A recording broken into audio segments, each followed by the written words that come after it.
Yan, guys, happy family. Reveal natin gano'n. Guys, Nabondat. Nabondat sa kumo. Pero masarap. Sarap. Fairness, masarap. Mare-recommend ko to sa inyo, guys. Oo. Basta pag napunta kayo dito, masarap siya. Yes. Pantanggal umay ba, the best. So ngayon, Oo. pupunta naman kami sa Hosher Lane. Yun yung, Yes. ano yung love, yung mga, may mga naka-painting. Naka-paint Mga ba? street arts. Ayun, street arts. Mali pa. Yung mga street arts. Pupunta namin ni Love kasi Oh. every kailan?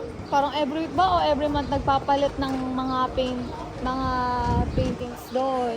Ang gaganda, guys. Yes. So, inaya ko sila kasi gusto ko makita kung iba na ulit. Tapos, syempre, pak, picture ulit.